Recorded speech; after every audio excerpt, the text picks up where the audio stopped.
مختار اس وقت سے کام کر رہا، اور پھر مختار کوفہ میں آ گیا۔ جب کوفہ میں آیا، وہاں کوفہ میں رہائش پذیر ہو گیا، مسلم پہنچے، مسلم کے ہاتھ پر بیعت کی۔ اسی طرح جب مختار کہیں بیٹھ جانے لگے، اس وقت مختار نے جناب مسلم کو جناب ہانی کے گھر میں شفٹ کر دیا۔ مختار کوفہ موجود نہیں تھے جب مسلم کی شہادت ہوئی۔ مختار کہیں بیٹھ گئے ہوئے تھے، اچانک حالات خراب ہو گئے تھے اور بیعت توڑنے والے توڑ گئے، اس طرح کوئی چھپ گئے، کوئی قتل ہو گئے، ہانی بن عروہ شہید ہو گئے، مسلم شہید ہو گئے۔ جب مختار شہر میں واپس آئے، جو ہی شہر سے باہر آئے، کوفہ کے حالات کی خبر ہوئی، حالات تو یکسر بدل چکے ہیں، مسلم شہید ہو چکے، ہانی بن عروہ شہید ہو چکے، حبیب کو چھپا دیا گیا، مسلم کو چھپا دیا گیا، مختار تجھے تلاش کر رہے ہیں،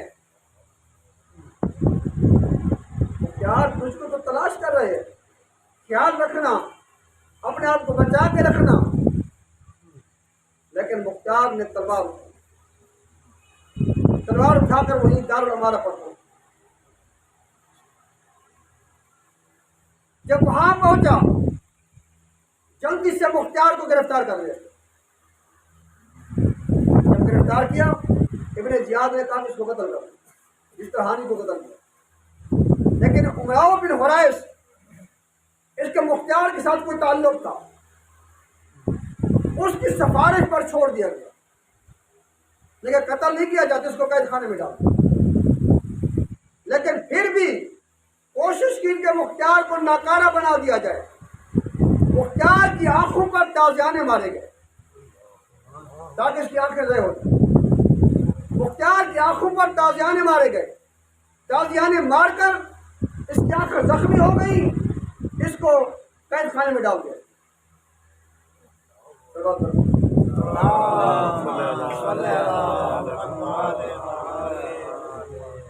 مختار کو قید خانے میں ڈال دیا گیا۔ جب امام حسین کربلا میں آئے، مختار قید خانے میں تھا۔ امام حسین کربلا میں آئے، مختار قید خانے میں تھا۔ امام کی شہادت ہوئی، مختار قید خانے میں تھا۔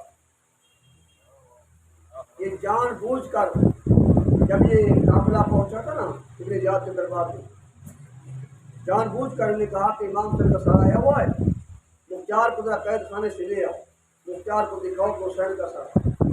مختار کو کوئی خبر نہیں تھی کیا ہو گیا۔ جب مختار کو لے آئے، اچانک مختار نے امام حسین کا سر دیکھا، اگرچہ وہ ہاتھ کڑیاں لگی ہوئی تھی، مختار نے ایسا نعرہ تکبیر بلند کیا، ایسا خطبہ دیا اسی دربار میں کہ انہوں نے پھر کہا کہ جلدی کرو مختار کو دوبارہ قید خانے میں ڈالو۔ مقصد یہ کہ یہ دیکھنا چاہتے تھے، کیونکہ اس کی رہائی کی کوشش کی جا رہی، دیکھنا چاہتے تھے اس کی رہائی کی جائے یا نہ کی جائے، اس کے تاثرات کیا ہیں۔ اسی طرح مختار قید خانے میں رہا، امام کی شہادت ہو گئی۔ امام کی شہادت کے بعد اس کو رہا کیا، وہ بھی اس کا پیروی تھا عبداللہ بن عمر، اور وہ امان نامہ جدید سے لے آیا، اس کو چھوڑایا۔ جب امان نامہ لے آیا، پھر بھی کہا کہ مختار سے کہو یہ امان نامہ ہے، تو تیری رہائی کی جا رہی ہے، لیکن یاد رکھ 3 دن تک تجھے مہلت ہے کوفہ میں رہنے کی، اگر 3 دن کے بعد نظر آیا تو تجھے پھر گرفتار کر کے قید خانے میں ڈال دیا جائے۔ مختار نے کہا ابھی 3 دن تو آئے، ابھی دوسرا دن تھا، ابن زیاد نے خطبہ دیا، بنو امیہ کی تعریف کی، اس کے فضائل بیان کیے، اہل بیت نظام کی شان میں گستاخی کی۔ مختار وہاں دربار میں پہنچ گیا، تلوار اٹھا کر جو ہی دربار میں گیا دوبارہ قید خانے میں ڈال دیا، دوبارہ امان نامہ لایا گیا، دوبارہ اس کو رہا کیا گیا۔ جب رہا کر کے رہا کیا گیا، پھر جب وہاں سے کوفہ سے نکل گیا، اب عبداللہ بن زبیر کے پاس جا پہنچا، وہ کہیں گورنر تھا کسی علاقے کا، حالانکہ وہ دوست نہیں تھا، دشمن تھا، لیکن ایک سیاسی پالیسی، کیا تھی؟ سیاسی پالیسی۔ ہم فقط کربلا کو سنتے ہیں، وہ بھی چند ٹوٹے ٹوٹے الفاظ۔ اس میں جب ہمارے علماء کو فیصلہ کرتے ہیں ہم اعتراض کرتے ہیں، یہ فیصلہ کیوں کیا، یہ کیوں کیا؟ علماء کی بصیرت وسیع ہے، ہماری بصیرت، ان کا مطالعہ وسیع ہے۔ اب ذرا مختار کے اقدام کو دیکھیں، مختار نے بیعت کی اس کی ایک شرط پر، اس شرط پر میں بیعت اس شرط پر کرتا ہوں کہ جو بھی حکومتی کام سر انجام دے، جو بھی قانون پاس ہوگا میرے مشورے سے ہوگا۔ حالانکہ دشمن تھا، مقصد یہ تھا، ہو سکتا ہے کہ آل رسول کے خلاف، ان کے ماننے والوں کے خلاف بھی قانون پاس ہونے لگے، تو جب میرا مشورہ ہوگا میں دفاع کروں۔ اور مختار بعد میں تقریباً واقعہ کربلا کے 5 سال بعد، واقعہ کربلا کے 5 سال بعد مختار انقلاب لایا۔ مختار انقلاب تقریباً سن 6 ہجری انقلاب لایا۔ وہی ابن زیاد جو تخت پر بیٹھا تھا، مختار قید خانے میں تھا، آج یہ حالت ہے، مختار تخت پر بیٹھا ہے، ابن زیاد قید خانے میں ہے۔ وہ عمر صاحب جو کہ اس کی طرف سے جرنیل بنا ہوا تھا، آج وہ قید خانے میں، مختار تخت نشین، اور کتنے سارے نعرے کو فنار کیا۔ اور مختار نے ابن زیاد کا سر، عمر ابن سعد کا سر، یہ سر کاٹ کر یہ امام کی خدمت میں بھیجے، 30,000 دینار بھی بھیجے۔ امام نے مختار کے حق میں دعا دی، اور امام نے شیرینی تقسیم کی۔ امام نے فرمایا اب یہ جو سوگ کے لباس ہیں یہ اتارو، اپنے گھروں میں کھانے پکاؤ، کہ جو بڑے قاتل تھے سرکردہ وہ قتل ہو چکے ہیں، دوسرے بھی قتل ہو جائیں گے۔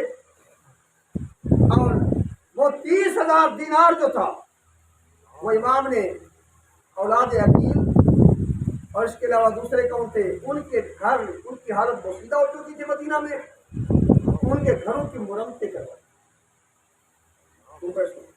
باقی 40,000 دینار بھیجا،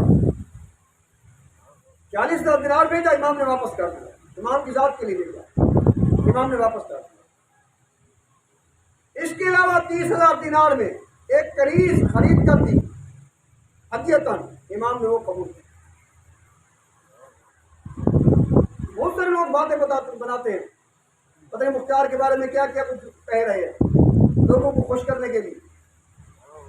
تو مختار انقلاب لایا، دشمنان اسلام سے انتقام لیا، دشمنان حسین سے انتقام لیا، اور بہت سارے واقعات ایسے ہیں۔ مختار کے موضوع پر ایک کتاب لکھی ہے، مختار کے موضوع پر کتاب لکھی ہے، تو اس کتاب میں لکھا کہ بہت سارے حالات ایسے ہیں جو واقعہ کربلا کے مختار کی وجہ سے ہم تک پہنچے۔ جب کہ کسی قاتل کو پکڑتا تھا اس سے پوچھتا تھا، اے قاتل، اے ظالم، تو نے کربلا میں کون سا ظلم کیا؟ پھر لکھواتا تھا اس کو۔ بہت سارے حالات اس طرح پہنچے۔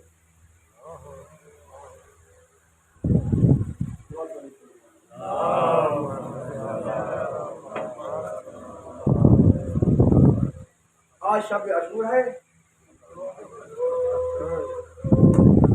شب عاشور، پردیسیوں کی شام، پردیسیوں کی آخری رات، پردیسیوں کی آخری رات۔ آج ہر مزدور کا وارث موجود، آج ہر بیوی کا بیٹا موجود، حسین کے تمام اصحاب موجود، تمام بچوں کے باپ موجود، جناب سکینہ اپنے باپ کے سینہ پر، خیمے موجود، مال اسباب موجود، یہ کیوں نہ کہوں کہ ابھی چادریں موجود۔ حضرت اللہ آج آخری رات زہرا کے بیٹے کی، فرزند رسول کی کربلا میں آخری رات، جو فرزند رسول نے یہ رات عباس کو بھیج کر مانگی تھی، وہ حملہ کرنا چاہتے تھے۔ آپ نے کہا عباس جاؤ ان سے مہلت مانگو کہ ہم آج اللہ کی عبادت کر لیں۔ عباس نے ان سے مہلت مانگی۔ آج رات جو تھی عاشور کی، امام نے سب سے پہلے یہ انتظام کیا، امام نے سب سے پہلے اپنے اصحاب کو اکٹھا کیا۔ بی بی نے کہا کہ اے میرے بھائی حسین، اپنے اصحاب کو سنبھالو، ایسا نہ ہو کل تمہیں میدان جنگ میں چھوڑ کر کہیں چلے جائیں۔ اپنے اصحاب کو سنبھالو، اے میرے بھائی حسین، اپنے اصحاب کو آزما لو، ایسا نہ ہو کہ کل تجھے چھوڑ کر اکیلا چھوڑ کر چلے جائیں۔ رسول زادی کو یقین نہیں ہو رہا تھا کیونکہ کوفہ کے مضافات میں تھے، کوفیوں کا ڈر لگ رہا تھا۔ بیعت توڑتا ہوا بیویاں دیکھ چکی تھی، علی کی بیعت توڑی تھی کوفہ والوں نے، کوفہ والوں نے امام حسن کی بیعت توڑی تھی۔ یہی خوف تھا کہ حسین کی بیعت نہ توڑ دیں۔ تو جا کر آزما لو۔ حسین نے اپنے اصحاب کو اکٹھا کیا، کیا کہتے اصحاب سے، اے میرے اصحاب، میں اپنے اصحاب جیسا وفادار اور بہترین کسی اور کے صحابی نہیں دیکھتا، اپنے اہل بیت جیسا نیک، اطاعت گزار، صلہ رحمی کرنے والا میں کسی کو نہیں سمجھتا۔ میں تمہارے لیے دعا کرتا ہوں کہ میری طرف سے اللہ تمہیں جزائے خیر عطا فرمائے، لیکن یہ رات کا اندھیرا ہے، یہ لوگ میرے دشمن ہیں، بیعت مجھ سے مانگی ہے، تم لوگوں سے نہیں مانگی۔ ان لوگوں نے بیعت مجھ سے مانگی ہے، تم سے نہیں مانگی۔ میں فرزند رسول، میں معصوم امام، میں یہ نہیں چاہتا کہ کوئی میری بیعت توڑے یا میری بیعت میں مجبور ہو۔ میں خود اپنی مرضی سے بردا و رغبت میں تمہاری گردنوں سے اپنی بیعت کو اٹھا لیتا ہوں۔ وہ چاہتا ہے اور رات کی سواری کو رات کو سواری بنا کر اپنی سواریاں لے کر چلا جائے۔ اگر کہتے ہو، اگر چاہتے ہو، میرا مشورہ تو یہ ہے کہ ہم بنی ہاشم میں سے ایک ایک ہاتھ پکڑ کر ان کو بھی اپنے ساتھ لے جاؤ، شاید یہ بھی بچ جائیں۔ حسین جانے، حسین کے دشمن جانے، حسین جانے، اسلام کے دشمن جانے، حسین جانے، دین کے دشمن جانے۔ حضرات سب نے باری باری اٹھ کر انہوں نے کہا اے فرزند رسول، سب سے پہلے مسلم بن عوف جا اٹھے، کہتا ہے فرزند رسول، یہ ہمیں کیا کہہ رہے ہیں کہ ہم تمہیں لڑغائے اعداء میں چھوڑ کر چلے جائیں؟ اگر مجھے 70 مرتبہ اگر مجھے قتل کیا جائے اور مجھے جلایا جائے، میری لاش کو دریا میں پھینک دیا جائے یا ہوا میں اڑا دیا جائے، اگر 70 مرتبہ بھی اس طرح کیا جائے، اے فرزند رسول، ہم تجھے چھوڑنے کے لیے تیار نہیں ہیں۔ اتنے میں حبیب اٹھے، حبیب نے یہی جملے کہے، زہیر ابن قین اٹھے، اس نے یہی جملے کہے، حضرت عباس نے یہی جملے کہے، سب نے باری باری امام کو یقین دلایا، امام کو یقین دلایا۔ امام نے چراغ بجھوایا، پھر بھی امام نے چراغ بجھوایا۔ عباس سے کہا عباس چراغ بجھا دو، ہو سکتا ہے اس روشنی میں کوئی نہ جا رہا ہو، کوئی شرم محسوس کر رہا ہو۔ جب چراغ بجھایا اس کے بعد فرمایا جو جانا چاہتا ہے اس رات کے اندھیرے میں نکل جائے، میں نے چراغ بجھوا دیا ہے، اگر کسی کو شرم محسوس ہو تو وہ چلا جائے، حسین اجازت دے رہا ہے۔ پھر تھوڑے لمحے کے بعد امام نے دوبارہ چراغ جلوایا، دیکھا تو